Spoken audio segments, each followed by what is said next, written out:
Le cancer du sein reste le premier cancer chez la femme. La campagne Octobre Rose nous le rappelle chaque année. On voit ça tout de suite avec mes invités.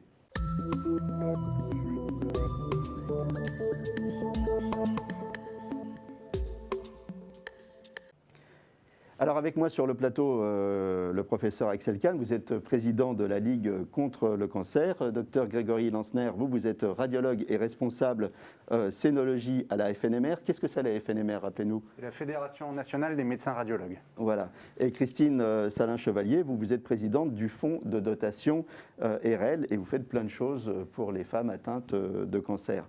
Alors comme vous pouvez le constater, on porte tous des masques sur le plateau. Et il y a une raison, et la raison, c'est Axel Kahn.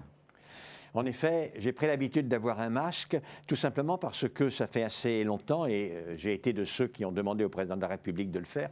On a demandé que dans les endroits clos où il y avait plusieurs personnes, le masque soit obligatoire. Le seul endroit où ça n'était pas obligatoire, ce sont les plateaux de télévision. Alors que même si nous sommes à une certaine distance, nous nous regardons, évidemment, nous nous parlons, et éventuellement, si jamais nous sommes infectés, nous libérons un aérosol qui est censé contenir du coronavirus. Et donc, il y a un risque. Par ailleurs, on nous regarde, si on est là, c'est pourquoi on nous regarde. Et donc, il y a un élément d'exemplarité. C'est très difficile de dire aux personnes, faites gaffe, attention, le virus circule, il faut que vous fassiez attention. Et en disant ça, justement, on ne fait pas attention. On n'a pas de masque, c'est incohérent. Et par conséquent, maintenant, sur les plateaux, je porte un masque. Donc c'est dit, et c'est en plus un masque libre. Octobre Rose. Octobre Rose, voilà. Rose. La situation en chiffres. Premier cancer chez la femme, une femme sur 8 sera atteinte, 90% des cancers du sein ne présentent pas de symptômes et s'ils sont pris à un stade précoce, la guérison c'est dans 90% des cas, d'où l'importance des campagnes de sensibilisation, Axel. Oui, c'est absolument fondamental. Même pour les très petits cancers, la guérison est de plus de 90%. Aujourd'hui, la rémission complète à 5 ans dans le cancer du sein atteint des chiffres extrêmement importants. Ça dépasse nettement 80%, de l'ordre de 85-87%. Un cancer de 1 cm et moins est pratiquement guéri dans tous les cas. Et donc c'est extrêmement important de faire un diagnostic très précoce et à travers la crise sanitaire que nous avons vécue, je pense que l'on en reparlera, les retards ont fini par s'accumuler et il y a eu de vraies pertes de chance. Et ce que l'on appelle perte de chance pour les femmes, ce sont des cancers qui eussent été très facilement curables, qui ne le seront pas, ou au prix d'une thérapeutique plus lourde. Et il y aura aussi des vies de femmes perdues. Et ça, c'est évidemment intolérable. Et donc, cet Octobre Rose, il est particulièrement important. C'est un Octobre Rose de remobilisation. Il ne faut pas que le coronavirus et la Covid aient comme victimes secondaires les femmes qui n'auront pas été soignées à temps de leur cancer du sein. Ce que vous nous dites, c'est qu'en fait, pendant la période Covid, les cancéreux ont été un peu délaissés, pas que les cancers du sein, les cancéreux en général. Ce n'est pas exactement comme ça qu'on peut le dire. Bien évidemment, au plus fort du confinement, alors que le virus circulait massivement, on essayait d'avoir deux fers au feu. D'une part, bien évidemment, d'éviter que les personnes ne s'infectent. On n'avait pas encore toutes les informations qu'on a aujourd'hui. On craignait à ce moment-là, ce n'est pas tellement vrai, mais on craignait à ce moment-là que les personnes atteintes de cancer ne soient beaucoup plus sensibles au cancer que les autres. En réalité, c'est un tout petit peu vrai quand ils sont traités par chimiothérapie, qu'ils sont avec une baisse de l'immunité, mais c'est relativement peu vrai. Et en même temps, on essayait de faire en sorte qu'ils ne perdent pas de chance par rapport au traitement de leur cancer. Et donc, il y a eu incontestablement des reports, il y a eu des annulations de rendez-vous, des rendez-vous qui ont été décalés, il y a eu des modifications des protocoles de radiothérapie, il y a eu des cures de chimiothérapie qui ont été reportées, mais sur une période de 2-3 mois, les cancérologues le savent, les gens étaient follement inquiets. Mais les cancérologues le savent, c'est possible, c'est gérable sans vraie perte de chance. À condition de reprendre voilà, maintenant. À condition de reprendre. Et la grosse difficulté, c'est que la reprise a été lente. La reprise a été compliquée. Que les retards n'ont pas été rattrapés. Et lorsque 3 mois de retard, ça donne 4, 5, 6 mois de retard, alors là, il y a des dangers qui sont importants. Et pourtant, il faut le rappeler, l'impact estimé des programmes de dépistage, c'est un gain de 15 à 20% sur la mortalité. C'est ça ? À peu près. Il y a des conférences de consensus qui ont établi ce point, et ce sont effectivement les données qui ont été proposées dans ces conférences internationales de consensus. Okay. Les signes qui doivent alerter les femmes, et qui ne sont pas forcément des cancers, hein, les nodules, les boules, les grosseurs dans le sein, les gonflements. Il y a d'abord les signes, effectivement, la femme qui fait sa toilette, qui constate qu'il y a un signe, ou bien le médecin qui le constate. Et puis, il y a les campagnes de dépistage systématique, c'est-à-dire que, notamment pour le cancer du sein. Et la difficulté, c'est que d'une part, durant la crise de la Covid, autant parce que les femmes ne sont pas allées consulter, c'est-à-dire que tout n'est pas à mettre sur le compte d'une décision, d'une annulation des centres anticancéreux.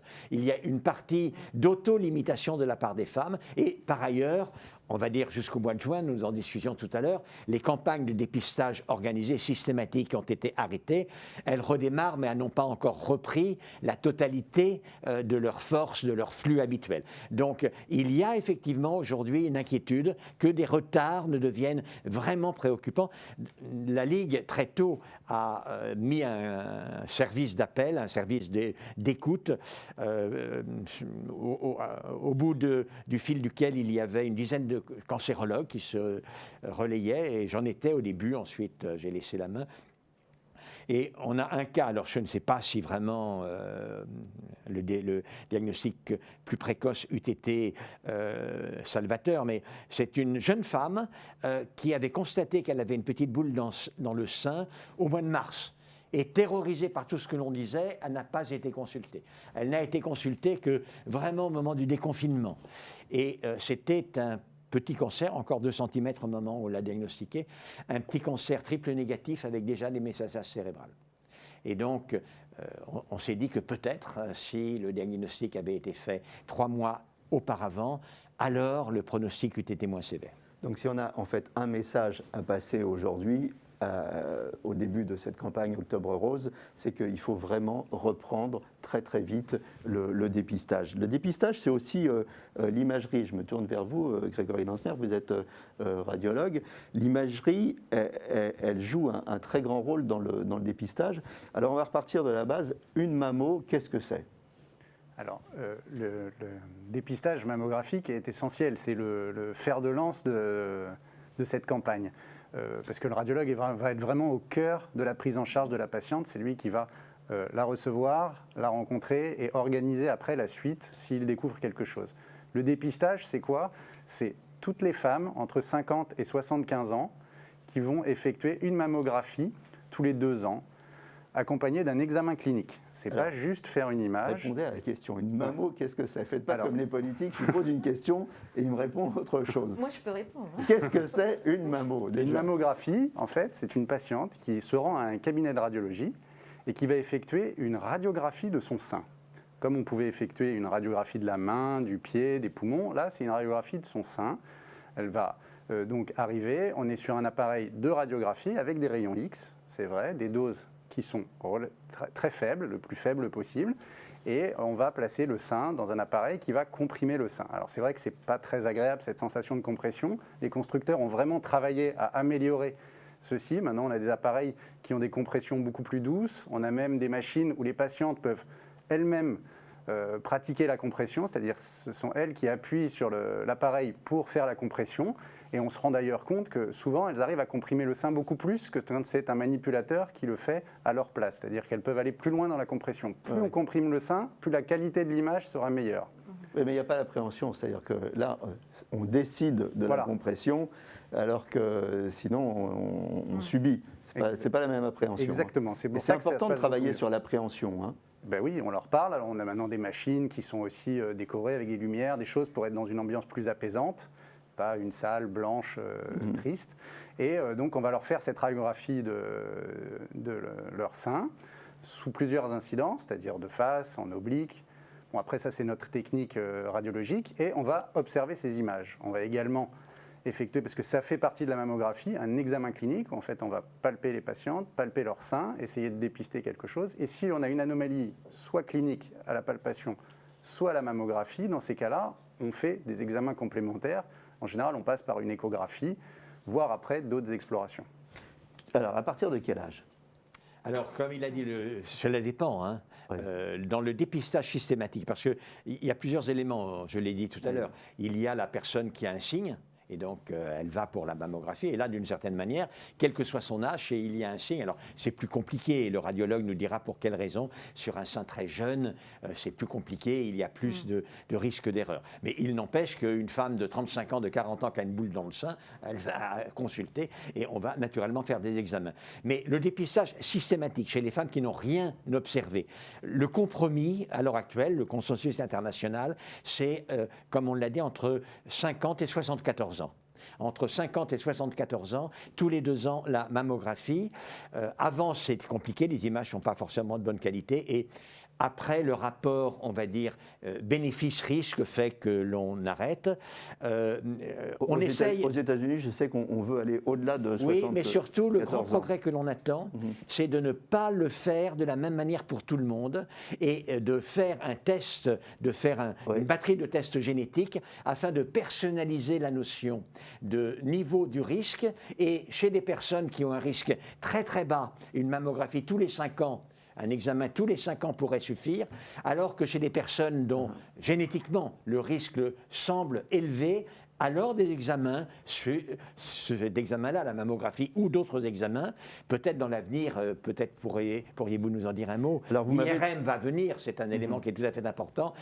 Ça ou un autre examen pourra être pratiqué plus fréquemment. Vous m'avez devancé parce que ce programme de personnalisation, en fait, ça s'appelle PEPS. Voilà, c'est ça. exactement. Vous pouvez nous en parler, PEPS, qu'est-ce que c'est? Alors MyPEPS, c'est un programme européen qui est fait donc, à l'échelle européenne sur plusieurs pays à l'initiative de la France et qui va, sur 5 à 6 ans, suivre 85 000 femmes qui doivent être incluses dans ce protocole. Alors l'âge va être différent parce que ça va commencer à 40 ans. Les femmes vont commencer... on va exclure les femmes qui sont à très haut risque de cancer du sein, parce que celles-là... BRCA. Voilà, c'est ça. Donc ces femmes-là vont être exclues de ce protocole, parce qu'elles ont déjà un suivi très rapproché, on le sait. Et ensuite, donc, elles vont arriver, on va leur faire un test salivaire, donc elles doivent mettre de la salive dans un petit tube, on va leur faire un test génétique sur ce prélèvement de salive, et à partir de ça, on va déterminer si elles sont à risque faible, moyen, modéré, fort ou très élevé, et en fonction de ça, on organisera le programme de dépistage. Donc le risque faible, en fait, ça va être une mammographie initiale, une mammographie au bout de 4 ans, et puis jusqu'à une mammographie tous les ans, avec une IRM justement pour les femmes qui sont à risque très élevé, mais qui n'ont pas été dépistées comme BRCA1 ou BRCA2 initialement. Et au terme de cette étude, on pourra justement voir si on peut l'étendre à l'ensemble de la population et pour faire un dépistage justement personnalisé que ce ne soit pas systématiquement tous les 2 ans pour toutes les femmes. C'est passionnant pour 2 raisons. Hein. C'est passionnant parce qu'on va vers cette médecine personnalisée, puis c'est passionnant parce qu'on voit bien la transversalité de la médecine aujourd'hui, où toutes les disciplines, alors là, la génétique, le big data, puisqu'on va, on va examiner beaucoup de femmes, l'imagerie médicale, on voit bien cette transversalité de la médecine qu'on retrouve sur beaucoup de pathologies. Christine, la mammo, c'est... Bon, ici on est 3 mecs, hein, on ne peut pas en parler. Les mecs ont des cancers du sein aussi. Voilà. Beaucoup moins fréquemment. Beaucoup moins fréquemment. Dangereux aussi. Mais bon, si le cancer du testicule était aussi répandu que le cancer du sein, je pense que... Oui, mais le cancer du testicule, maintenant, on le guérit tout le temps. On le guérit bien, oui. La mammo, c'est une épreuve toujours redoutée pour les femmes. Moi, je dirais surtout psychologique. Voilà, chaque femme qui est suivie, que nous suivons, quand elle doit retourner faire sa mammographie, c'est terrible. Il faut un vrai accompagnement psychologique, d'où l'importance d'avoir des centres où travaille Grégory, où on accompagne humainement, on est là, on est dans l'écoute. Et ça, c'est très important pour elle, parce que moi, elle m'appelle Christine, j'y vais. Je ne sais pas comment ça va se passer. Est-ce que je l'ai, est-ce que je ne l'ai pas? Est-ce que ça va mieux? Donc il y a un vrai accompagnement psychologique. Là, vous parlez de femmes qui ont déjà été atteintes de cancer. Oui et non, parce qu'en fait, toutes les femmes redoutent... Voilà, toutes, quelles qu'elles soient. C'est ça.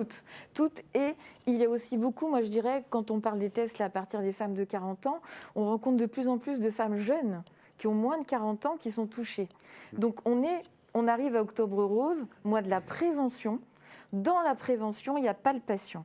Et je crois que toutes les femmes devraient apprendre, si vous êtes d'accord, professeur, à palper leur sein, soit le faire par un conjoint, soit par quelqu'un si elles n'y Ça, c'est arrivent une pas. bonne idée. Mais palper ces seins, voilà.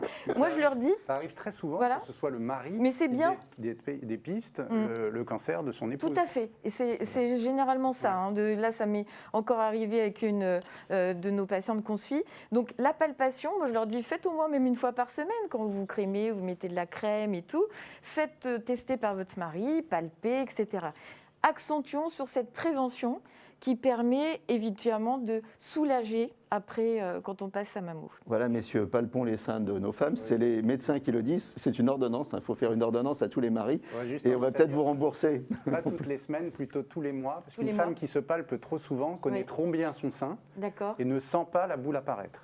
Donc il ne faut pas le faire trop régulièrement non plus. Ok, donc ce sera une fois par mois. On sent quelque chose, on dit non mais je l'ai déjà senti la semaine dernière, c'est pas grave, voilà. Donc tous les mois, tous les 2 mois, peu importe, pas trop rapproché quand même. Désolé messieurs, donc une Très fois bon, par mois. très bon conseil. Merci. Alors moi j'ai des questions.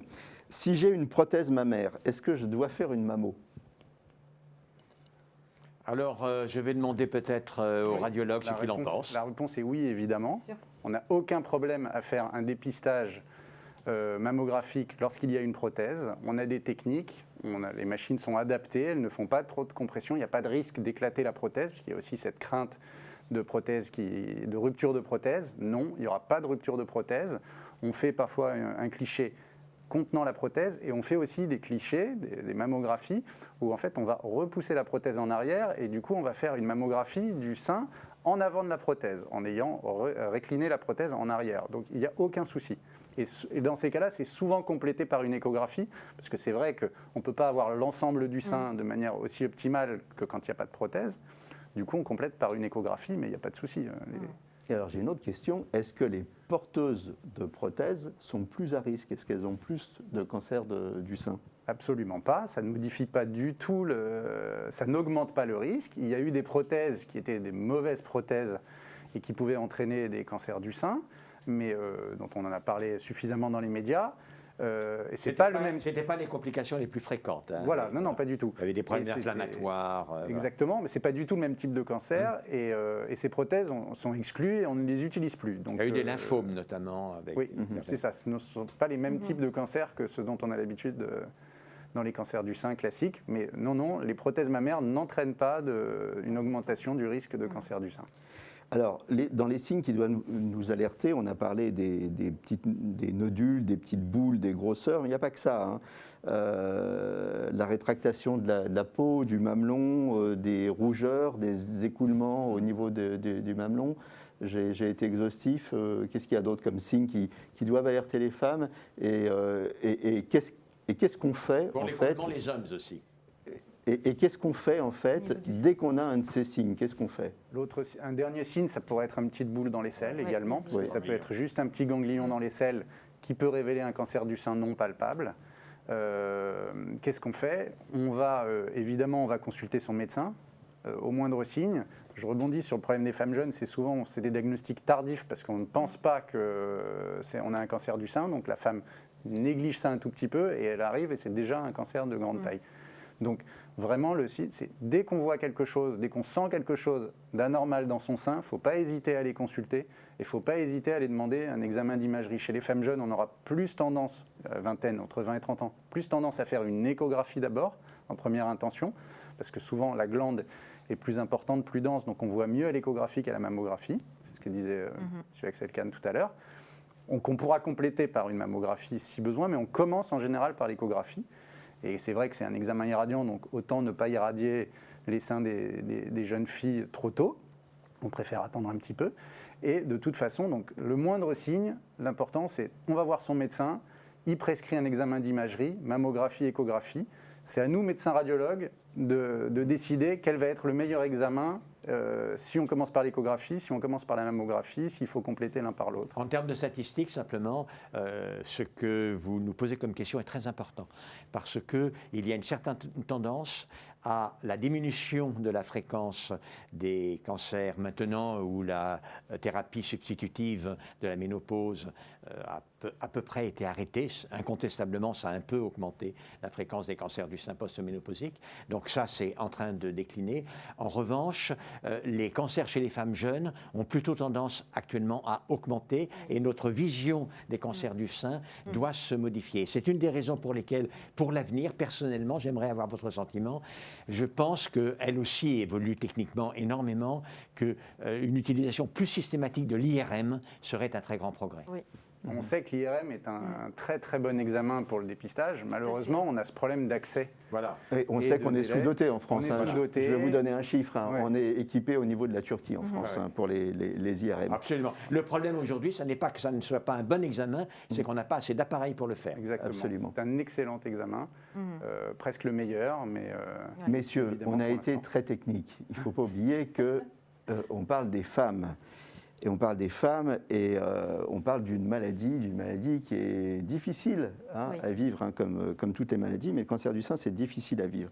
Alors vous, Christine, vous vous occupez aussi de cet aspect, la vie continue, on doit continuer à être belle, à prendre soin de soi. Qu'est-ce que vous faites dans votre association une fois que les femmes sont passées dans toute cette technologie Oui, nous, on les suit pendant et après, en fait, parce qu'il y a pendant le traitement, puis il y a après, quand on retourne à la vie de tous les jours, où le regard est différent, où on a envie de changer les choses. On a un programme qui s'appelle Souffle de Violette, comme un second souffle pendant et après la maladie. Et l'idée, c'est de les accompagner psychologiquement, de les aider à renouer avec leur corps, les aider aussi dans leur relation familiale, avec l'entourage, avec les enfants, avec son mari, voilà, de se poser. On collabore beaucoup d'ailleurs avec la Ligue contre le cancer, on collabore avec d'autres associations aussi. L'idée aujourd'hui, c'est d'être ensemble pour des mêmes actions. On aide au retour à l'emploi. On a initié le coaching emploi qui a été suivi en France. Il est important d'aider une femme à retrouver un nouvel emploi ou à maintenir son emploi. Et puis aussi, on fait du coaching parce qu'il faut... Beaucoup de femmes qui ont un cancer du sein perdent leur emploi, c'est une question. Perdent leur mari aussi parfois. Oui. Alors, on avait des chiffres qui étaient à peu près 75% des hommes quittent leur femme quand elles ont un cancer. Les raisons sont multiples aussi, il n'y a pas que la maladie. Mais l'emploi, il est difficile souvent de maintenir son poste pour plein de raisons. Donc, il est important aussi on travaille beaucoup avec des DRH pour former des entreprises. Il y a beaucoup d'associations aussi qui ont créé ce genre de choses pour expliquer que ce n'est pas parce qu'on a eu un cancer qu'on est mort, qu'on est terminé. Au contraire, c'est une renaissance, c'est une nouvelle vie avec de nouvelles envie d'avoir souvent une nouvelle activité professionnelle, envie de s'accomplir différemment. Donc, nous, on est là pour les accompagner. Et à travers, je disais, le coaching de vie, c'est surtout aussi de gérer les peurs, les angoisses. Il y a beaucoup d'angoisses. Est-ce que je vais pouvoir retravailler comme avant ? Quel va être le regard des autres sur moi ? Comment vont aborder mon retour les collègues, etc. Donc l'idée, c'est vraiment un accompagnement complet dans plein de domaines, aussi bien physiques que psychologiques, pour les aider à se réinsérer dans la vie de tous les jours. Est-ce que vous faites, alors vous leur faites oublier aussi la maladie de temps en temps en organisant des soirées. Moi, j'ai été invité à une de ces soirées. Non, je n'ai pas été invité au Crazy Horse. Moi, j'ai fait la soirée cuisine. Parce que l'alimentation et le cancer, c'est important. Mais moi, j'ai fait la popote. Je n'ai pas fait le Crazy Horse. Ceci dit, j'ai trouvé ça très, très sympa parce que c'est vrai que l'espace d'une soirée, vous leur offrez un peu de rêve et l'espace d'une soirée, on oublie sa maladie. C'est important. Il faut une bulle d'oxygène. Mais ça, je le dis tout le temps, c'est valable pour tout le monde. Il faut savoir dire stop à un moment dans sa vie et se dire, voilà, je vais m'accorder du temps, je vais oublier un temps la maladie et je vais aussi apprendre à vivre, à prendre l'air, à faire des choses qui me plaisent. Je pense que psychologiquement, professeur, c'est très important de pouvoir avoir cet accompagnement pour se sentir bien et pour guérir après. La Ligue, naturellement, avec des partenaires comme l'association de Madame, la Ligue est extrêmement active dans ce domaine-là. La Ligue, vous savez, a 500 relais, antennes et centres d'accueil sur toute la France, à Saint-Pierre-et-Miquelon, en Nouvelle-Calédonie, à Papeete. On reçoit plus de 40 000 personnes et à 80% des femmes et beaucoup de cancers du sein pour tout ce que l'on appelle ces soins de support, qui sont la socio-esthétique, la nutrition, l'activité physique adaptée, la psychologie, l'oncopsychologie, des fois des choses un peu plus ésotériques comme la réflexologie plantaire. Tout à fait. J'ai toujours trouvé ça singulier, mais enfin les femmes aiment bien ça. Elles trouvent que c'est apaisant. Mais vous devriez essayer, ça fait du bien. Voilà, absolument, je suis sûr. Et c'est très très important. Et pour ce qui est de la socio-esthétique, le message que l'on a, c'est que pour être guéri d'un cancer, il ne faut pas simplement que la tumeur ait cessé d'évoluer. Il faut que dans les yeux des autres, on soit guéri et que quand on se regarde dans un miroir, on soit guéri.